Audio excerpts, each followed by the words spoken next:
Hebreos capítulo 8, versículos 1 al 13. Y vamos a orar. Padre Celestial, eres un Dios amplio en misericordia, pues tu palabra es asequible a nosotros. Somos privilegiados al reunirnos como tu pueblo a adorarte de diversas maneras. Y en ese momento, nuestra actitud de adoración está en escuchar tu mensaje. Cada vez que pecamos, vemos la profunda necesidad de tu sabiduría, la cual está delante de nosotros. Este sermón es la respuesta a nuestras oraciones por esa sabiduría, pues nos permites escuchar de tu voluntad. Glorifícate con este mensaje, Padre mío y Dios mío, edificando a tus hijos, a quienes somos tus hijos, y haciendo milagros entre nosotros. El milagro de ver personas transformadas por tu evangelio, naciendo de nuevo y deseando por sobre todas las cosas tu salvación. Gloria a ti y a tu Hijo Jesucristo, por quien pedimos que este sermón se materialice en y con nosotros, en nuestras vidas. Así te lo pedimos, Padre. Amén. Hebreos capítulo 8, versículos 1 en adelante. Ahora bien, el punto principal de lo que se ha dicho es este: tenemos tal sumo sacerdote, el cual se ha sentado a la diestra del trono de la majestad en los cielos, como ministro del santuario y del tabernáculo verdadero que el Señor erigió, no el hombre. Porque todo sumo sacerdote está constituido para presentar ofrendas y sacrificios, por lo cual es necesario que éste también tenga algo que ofrecer. Así que si él estuviera sobre la tierra, ni siquiera sería sacerdote, habiendo sacerdotes que presentan las ofrendas según la ley, los cuales sirven a lo que es copia y sombra de las cosas celestiales, tal como Moisés fue advertido por Dios cuando estaba a punto de erigir el tabernáculo. Pues dice él: mira, haz todas las cosas conforme al modelo que te fue mostrado en el monte. Pero ahora él ha obtenido un ministerio tanto mejor, por cuanto es también el mediador de un mejor pacto, establecido sobre mejores promesas. Pues si aquel primer pacto hubiera sido sin defecto, no se hubiera buscado lugar para el segundo. Porque reprochándolos, él dice: mirad que vienen días, dice el Señor, en que estableceré un nuevo pacto con la casa de Israel y con la casa de Judá. No como el pacto que hice con sus padres el día que los tomé de la mano para sacarlos de la tierra de Egipto, porque no permanecieron en mi pacto, y yo me desentendí de ellos, dice el Señor. Porque este es el pacto que yo haré con la casa de Israel después de aquellos días, dice el Señor. Pondré mis leyes en la mente de ellos y las escribiré sobre sus corazones, y yo seré su Dios y ellos serán mi pueblo. Y ninguno de ellos enseñará a su conciudadano, ni ninguno a su hermano diciendo: conoce al Señor, porque todos me conocerán, desde el menor hasta el mayor de ellos. Pues tendré misericordia de sus iniquidades y nunca más me acordaré de sus pecados. Cuando él dijo un nuevo pacto, hizo anticuado al primero, y lo que se hace anticuado y envejece está próximo a desaparecer. El Señor bendiga su palabra. ¿Cuántos de nosotros, y mucha atención a esta pregunta, cuántos de nosotros hemos firmado un contrato en el que solo una de las partes se vea beneficiada?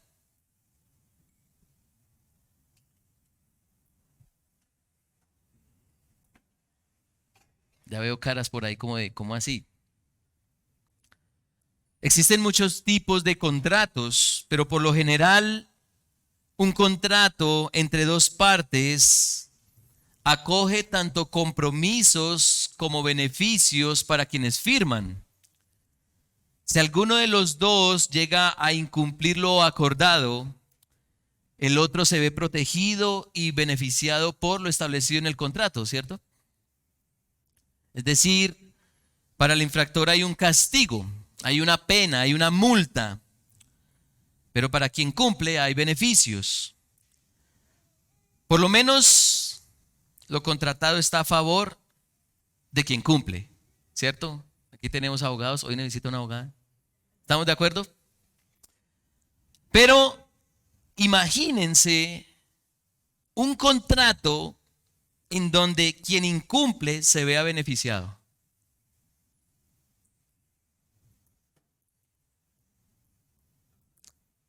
No somos dados a leer la letra pequeña de compromisos que adquirimos, ¿cierto? Vemos esos contratos, esa letra chiquita ahí. Pero imagínense el escenario, estamos a punto de firmar un contrato que es a favor del deudor. ¿Firmaríamos ese contrato que está a favor de quien llegue a incumplir? Creo que no lo haríamos, ¿cierto? No tiene sentido.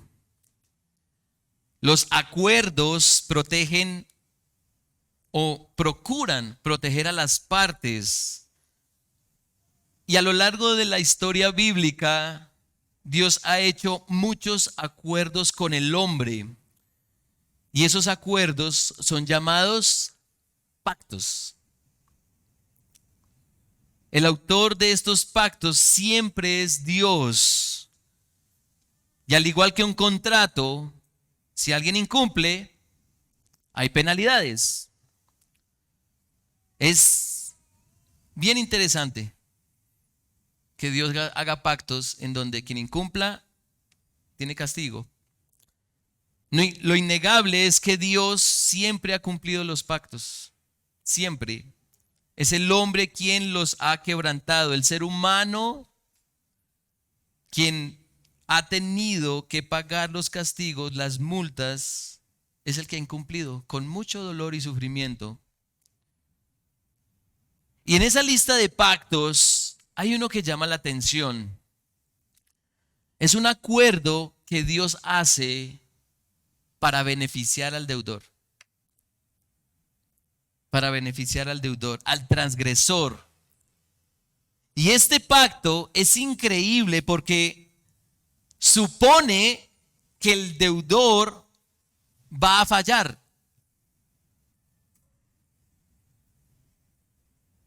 No que quizá vaya a incumplir, sino que ya incumplió previo al acuerdo.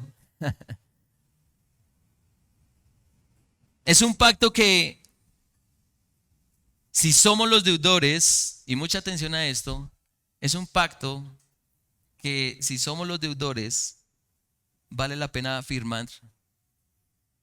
Vale la pena firmar sin duda. Es quizá el acuerdo más extraño que existe, pero el más glorioso. Porque a pesar de nuestro previo incumplimiento, los beneficios están dados por la otra parte, quien de hecho hizo el contrato, y es Dios mismo. Y desde ya vale la pena hacer claridad en algo. El hecho de que Dios haga este pacto con beneficio para el deudor no significa que Dios salga perjudicado. Al contrario, y todavía más asombroso, tanto Él, Dios, como nosotros nos vemos beneficiados.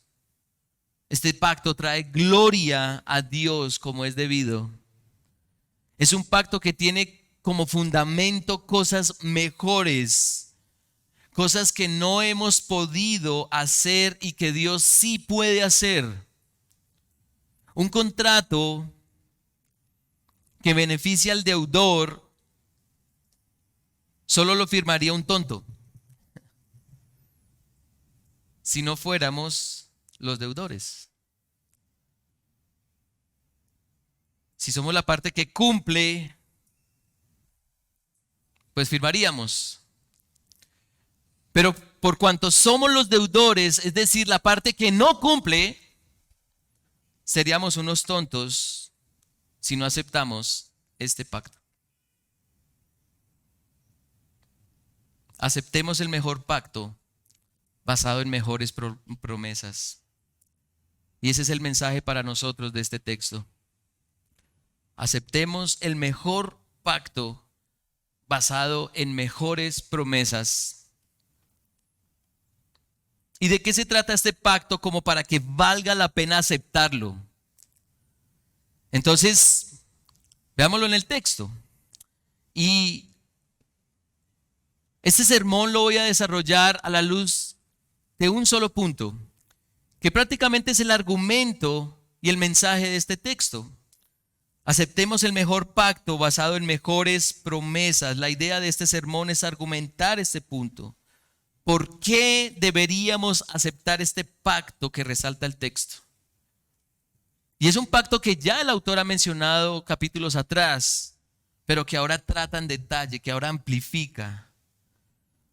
Aceptemos el mejor pacto basado en mejores promesas. Y antes de explicar el punto de este sermón, el autor nos recuerda el punto principal de su sermón. Recordemos que la carta a los hebreos es toda una predicación, es todo un gran sermón.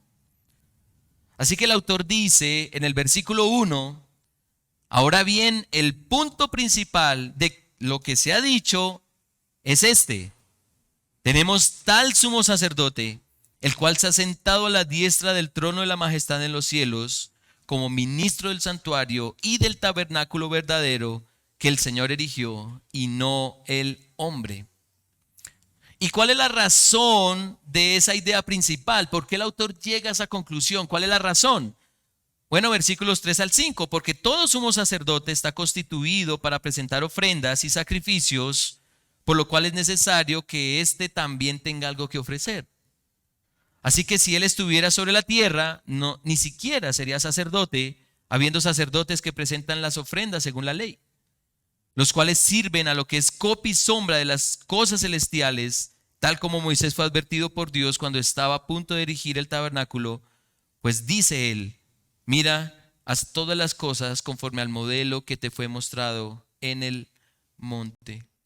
Todo esto es un resumen y a la vez una conclusión de lo que el autor de Hebreos ha venido explicando. Y ya parece como algo repetitivo, ¿no? Pero aquí lo plantea como una conclusión. El sacerdocio de Cristo es superior al sacerdocio levítico, superior a la mediación de cualquier dinámica propuesta por la ley de Moisés.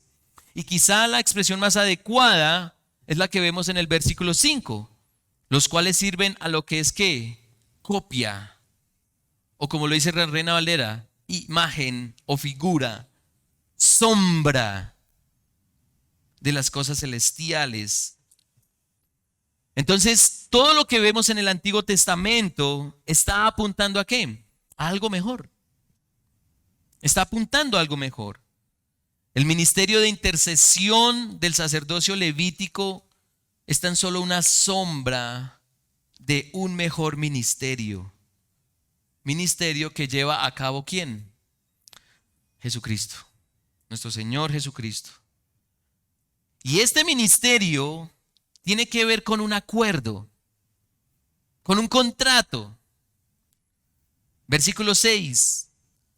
Pero ahora Él, Cristo, ha obtenido un ministerio tanto mejor, por cuanto es también el mediador de un mejor pacto establecido sobre mejores promesas. Si este pacto, ese nuevo pacto es mejor, ¿en qué lo es? ¿En qué lo es? Y al igual que al sacerdocio levítico, puesto que existe uno distinto y mejor, como vimos, ¿cierto?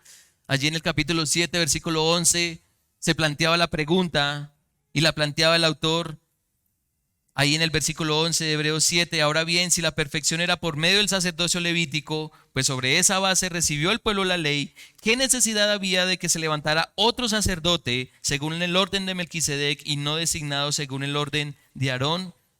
Y aquí en el capítulo 8 el autor plantea lo mismo. ¿En qué es mejor este pacto? Como para que el otro sea anticuado. ¿En qué es mejor? ¿En qué es mejor? ¿Por qué es mejor? Bueno, el autor de Hebreos se vale de un reproche. Un reproche que el pueblo de Israel recibió siglos atrás para argumentar por qué este pacto es distinto y mejor. ¿Cuál es el reproche? Versículo 8. Porque reprochándolos, él dice, mirad que vienen días, dice el Señor, en que estableceré un nuevo pacto con la casa de Israel y con la casa de Judá. No como el pacto que hice con sus padres el día que los tomé de la mano para sacarlos de la tierra de Egipto, porque no permanecieron en mi pacto y yo me desentendí de ellos, dice el Señor. Porque este es el pacto que yo haré con la casa de Israel después de aquellos días, dice el Señor. Pondré mis leyes en la mente de ellos y las escribiré sobre sus corazones y yo seré su Dios. Ellos serán mi pueblo. Y ninguno de ellos enseñará a su conciudadano ni ninguno a su hermano diciendo, conoce al Señor, porque todos me conocerán, desde el menor hasta el mayor de ellos. Pues tendré misericordia de sus iniquidades y nunca más me acordaré de sus pecados. Hermanos, este texto se pone interesante porque nos traslada al tiempo del profeta Jeremías. Obligatoriamente nos traslada a ese tiempo, pero también nos traslada al género de textos del libro de Jeremías, que es profecía, y también al tipo de texto que es narrativa. Ya no estamos en un discurso. ¿Y qué es lo que sucede en el texto del profeta Jeremías? ¿Sí saben qué texto es? Jeremías 31. Jeremías 31. ¿Qué es lo que sucede allí? Así como Jeremías profetiza que Israel será llevado en cautiverio por su pecado y falta de arrepentimiento, Dios promete que los hará regresar para restaurar la tierra que fue conquistada. Dios abre una nueva oportunidad para el pueblo de Israel de retornar a su tierra, para ser restituidos y consolados. Pero esa restitución tiene unas características particulares. Por ejemplo, Jeremías 31, 29 y 30 dice, en aquellos días no dirán más, los padres comieron uvas agrias y los dientes de los hijos tienen dentera, sino que cada cual por su propia iniquidad morirá. Los dientes de todo hombre que coma uvas agrias tendrán dentera. ¿Qué significa eso? Significa que el pueblo en tiempos de Jeremías culpaba a sus antecesores por lo que iban a experimentar con el cautiverio. Fueron nuestros padres los que pecaron y por eso nosotros somos los que vamos a ser llevados en cautiverio. Pero la realidad es que cada generación es culpable de lo que está pasando. Los pecadores del tiempo de Jeremías son los culpables del cautiverio. Y para retomar la idea poética del profeta, si yo no me cepillo los dientes, mi hija no es la que va a tener caries. ¿Sí? El que no se cepilla va a tener caries. Cada uno lleva culpa por su pecado. Pero el punto es que ese proverbio que cita Jeremías es un proverbio que circulaba en ese entonces. Ese proverbio indicaba que el pecado de unos va a resultar en consecuencia para otros. Pero lo que dice el Señor es que eso ya no va a aplicar más. Ese proverbio, ese dicho ya no va a aplicar más. Dios abre una nueva oportunidad para una vida nueva y en especial para la persona arrepentida, puesto que quien persiste en pecar morirá. Y luego de eso, Jeremías relata lo que toma el autor de Hebreos. Así como se abre paso a una nueva oportunidad para el arrepentimiento, se abre un nuevo acuerdo, un nuevo pacto. Un pacto que Dios está decidido a hacer con su pueblo de pacto. Porque fue con Israel que hizo el pacto anterior. Y eso es lo que dice el versículo 9 de Hebreos 8. No como el pacto que hice con sus padres el día que los tomé de la mano para sacarlos de la tierra de Egipto, porque no permanecieron en mi pacto y yo me desentendí de ellos, dice el Señor. Ahora, nuevamente Dios se manifiesta con un nuevo acuerdo. La iniciativa es de Dios. Ante la condición de condenación que se encuentra el pueblo de Dios. Y mucha atención a esto, porque ante ese estado de condenación se esperaría un pacto de parte de ellos, con nuevas promesas por cumplir. Y hasta nosotros lo hacemos. Ya no voy a volver a hacer esto, lo prometo, ya no voy a volver a hacer esto. Pero claramente la Biblia nos muestra que el pueblo ha fracasado en cumplir los pactos que ni siquiera ellos han hecho. Entonces este nuevo pacto es iniciativa de Dios.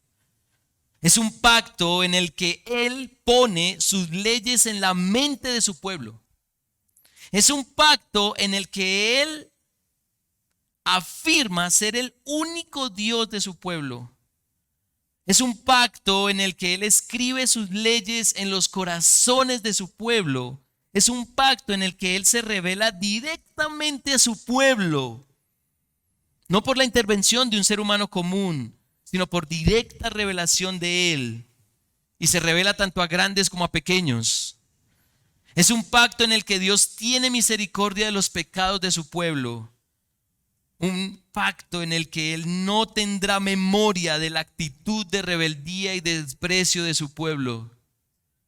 Y lo mejor de todo, un pacto en el que el pueblo de Dios no tiene compromiso alguno, porque todo lo hace Dios. Todo lo hace Dios. Es decir, no hay condiciones en este pacto. No hay obras de responsabilidad de parte del pueblo como para que se cumpla el pacto. Es un pacto completamente distinto al dado a Israel al salir de Egipto. En este nuevo pacto, toda la responsabilidad recae sobre Dios. Él hace, Él pone, Él escribe, Él es, Él muestra, Él tiene, Él olvida. Él hace el pacto, Él pone su ley en la mente, Él pone su ley en los corazones. Él es el Dios sobre su pueblo, Él se muestra como Él tiene misericordia, Él olvida los pecados, Él es el responsable del nuevo pacto. Él es el responsable del nuevo pacto. Y es tal el estado de este nuevo pacto que el autor de Hebreos concluye en el versículo 13, cuando él dijo un nuevo pacto, hizo anticuado al primero, y lo que se hace anticuado y envejece está próximo a desaparecer. Ese pacto dado por Moisés viene a ser perfectamente reemplazado por este nuevo pacto, porque tiene promesas mejores. ¿Qué mejor Qué mejor que Dios sea quien intervenga plena y completamente en las mentes, en los corazones y en las vidas de quienes componen su pueblo. Qué mejor que se prometa mentes y corazones que amen la ley de Dios. Que tengan estas leyes en su mente y corazón y puedan llevarlas a cabo sin problema. Qué mejor que el único Dios creador todopoderoso sea el Dios de quienes ha decidido sean su pueblo. Qué mejor que Él mismo se revele a quienes necesitan de su misericordia y perdón. Aquí las promesas no son casa, carro y beca. Aquí las promesas son Dios mismo, su ley, su ser, su piedad, su perdón. Definitivamente este contrato es el mejor que se puede llegar a aceptar. Es el mejor. Es un acuerdo sin precedentes porque es a favor del deudor. Pero queda una pregunta por responder, hermanos y amigos. ¿Cómo llevaría a cabo este nuevo pacto Dios? ¿Cómo llevaría Dios a cabo este nuevo pacto? Versículo 6. Pero ahora Él ha obtenido un ministerio tanto mejor, por cuanto es también el mediador de un mejor pacto establecido sobre mejores promesas. Jesucristo es quien materializó este pacto. Por eso es que el Señor afirmaba, y lo podemos leer en Juan capítulo 6, Él hablando a las multitudes: nadie puede venir a mí si no lo trae el Padre que me envió, y yo lo resucitaré en el día final. Escrito está en los profetas, y ya sabemos dónde está escrito, y todos serán enseñados por Dios. Jeremías 31. Todo el que ha oído y aprendido del Padre viene a mí. No es que alguien haya visto al Padre, sino aquel que viene de Dios, este ha visto al Padre. En verdad os digo, el que cree tiene vida eterna. Ahí el Señor citando Jeremías 31, como lo hizo el autor de Hebreos. Y por eso, ante sus discípulos, tomando la última cena con ellos, decía: de igual manera, después que hubo cenado, tomó la copa diciendo: esta es la copa ¿de qué? Del nuevo pacto en mi sangre, que por vosotros se derrama. Eso lo vemos en Lucas 22. Jesús muestra a Dios. Jesús muestra a Dios. Por Jesús Dios tiene misericordia y no se acuerda de nuestras transgresiones. Jesús nos hace nacer de nuevo para amar a Dios, para que nuestros afectos sean transformados, para que con todo nuestro corazón, alma, mente y fuerzas amemos a Dios. Por Jesús, quien es el creador de todas las cosas, es que Dios puede ser visto y puede mostrarse a quienes experimentan arrepentimiento y fe en Él. Jesús es el mediador de un nuevo pacto establecido sobre mejores promesas. Hermanos, amigos, ¿cómo no participar de este pacto? ¿Cómo no participar de este pacto? ¿Cómo no aceptar este pacto? ¿Por qué persistir en acuerdos con Dios que no son como este pacto, como este acuerdo? Israel nos deja ejemplo, como lo dice Pablo en Romanos, en Primera de Corintios. Israel nos ha dejado ejemplo de que cumplir un pacto con Dios es imposible para nosotros. Es imposible. Vamos a ser deudores siempre. Terminaremos sancionados por no cumplir sus acuerdos. Y yo les pregunto, hermanos, ¿cuántos acuerdos han hecho ustedes con Dios y los han cumplido a cabalidad.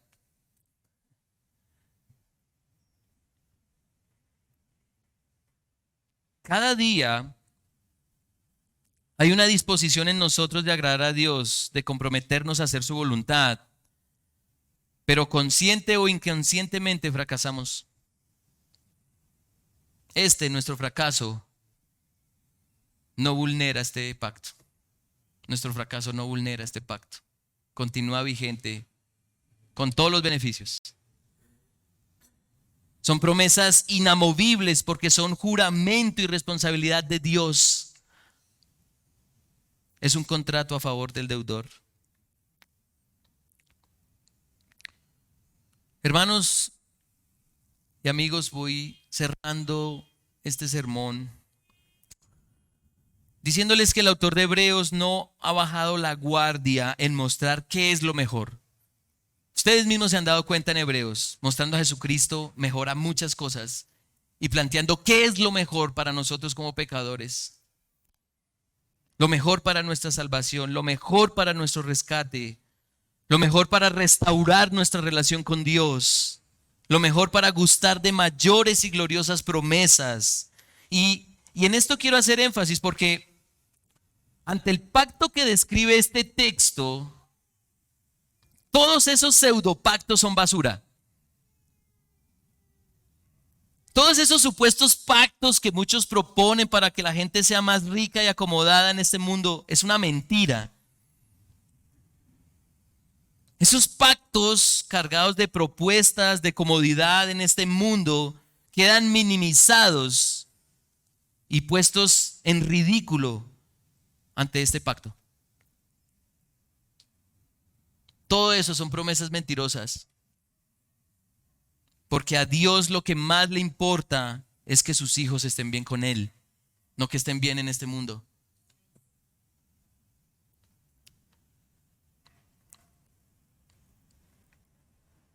A Dios le importa que sus hijos estén en una estrecha relación con Él. Y eso es posible para quienes participan de este nuevo pacto. Para quienes aceptan la oferta de arrepentimiento y fe en Cristo. Un hijo de Dios no se preocupa porque Él multiplique sus dineros. Un hijo de Dios se preocupa porque su Padre multiplique su perdón. El abundante perdón que todos necesitamos ante nuestra rebeldía ante Él. Podemos comprometernos con el Señor de muchas formas y por muchas cosas. Pero el mayor acuerdo ha sido dado. Dios lo ha hecho. Cristo lo ha llevado a cabo. Podemos hacer acuerdos con Dios para ser mejores cónyuges, los mejores padres, los mejores hijos, los mejores vecinos. Podemos hacer acuerdos con el Señor para obedecerlo en todo. Pero el mayor acuerdo ha sido revelado para que confiemos en Él. Un contrato que cumple con todas las expectativas. Un pacto que anhelamos Dios cumpla. ¿Y por qué? Porque cuando fallamos como cónyuges, el primer ofendido es ¿quién? El Señor, Dios. ¿Y qué deseamos? ¿Qué deseamos por sobre todo? Su perdón. Su perdón. Pero también queremos que su ley gobierne más y más nuestra existencia. Mis hermanos y amigos, por lo general un contrato tiene fecha de vigencia, ¿sí se han dado cuenta? Pero este contrato divino se renueva por la eternidad. Porque quien lo lleva a cabo es eterno. Porque su misericordia es abundante. Porque su perdón está asequible a nosotros todo el tiempo. Es un contrato firmado con la tinta más valiosa del universo. La sangre del Hijo de Dios. Es el nuevo pacto que tiene el sello del Padre dando a su Hijo para mostrarse a través de él.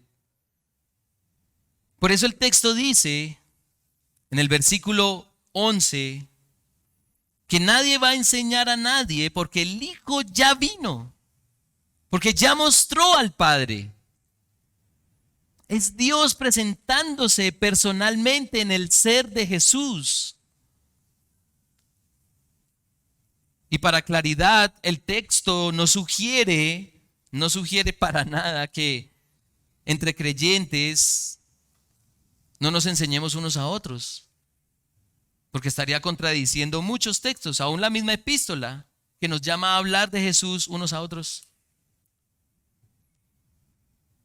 De hecho, lo que hace textos como este es que nos animemos con el evangelio entre nosotros los creyentes. Que nos recordemos a qué pacto pertenecemos los creyentes. El pacto en donde Dios se ha manifestado en su Hijo y que ahora habita en nosotros por su Espíritu. Es decir, que se esté cumpliendo el contrato supremo, el nuevo pacto. Hermanos, si no fuera por este acuerdo, ninguno de nosotros estaría aquí. Ninguno de nosotros. Ninguno buscaría el arrepentimiento y la fe en Cristo. Ninguno procuraría la santidad y la voluntad de Dios. Ninguno gustaría de ser agradable al Señor en cada área de su vida. Gracias al nuevo pacto, gracias a este pacto, somos lo que somos. Pueblo de Dios que le ama, que le sirve, que le obedece. Y ahí está la amplitud de este pacto. Nos capacita para ser hijos de Dios a pesar de que seguimos siendo pecadores. Nos hace hijos de Dios a pesar de que en ocasiones no mostramos que lo somos. Así que aceptemos el mejor pacto basado en mejores promesas. Y quienes no hagan parte de este pacto ya tienen una sentencia, y la dijo el profeta Jeremías tiempo atrás. Y es que llevarán las consecuencias de su propio pecado. No hay quien interceda. Si tú no crees en Cristo, es porque no haces parte de este acuerdo divino. La ley de Dios no está en ti como para amarla, como para ponerla por obra. Dios es desconocido para ti. Quizás tengas una idea de quién es Dios, pero realmente no tienes ni idea quién es Dios si no haces parte del nuevo pacto. Es como tú firmar un contrato sin leer nada. No sabes qué firmaste. Y lo peor, sigues siendo un rebelde sin perdón. Tendrás que seguir dando cuenta de tus pecados sin perdón. Si no crees en Cristo, es como rechazar un contrato en donde tú eres beneficiado por no cumplir con tus responsabilidades del acuerdo. Lo cual no existe hablando humanamente. No hay un contrato así hablando humanamente. Y quizás no lo sabes, pero todo ser humano hace parte de un pacto que hizo el mismo Dios. Todo ser humano hace parte de un pacto en donde Él como Dios tiene compromisos si el hombre no cumple con su deber. Y el compromiso es con su santidad. Aquel que vaya en contra de su santidad será condenado. En otras palabras, quien no cumpla con la ley de Dios, la multa no es simplemente sufrimiento en este mundo. Es castigo, amargura y dolor eternos. Pregunta, ¿has podido cumplir a cabalidad lo que Dios te pide que hagas? ¿Lo has podido cumplir? ¿Has cumplido todas las condiciones de su acuerdo? ¿Has correspondido con el pacto de mostrar su gloria en todo tiempo, en cada segundo, cada instante? Acepta el mejor pacto basado en mejores promesas. Acepta participar de este nuevo pacto.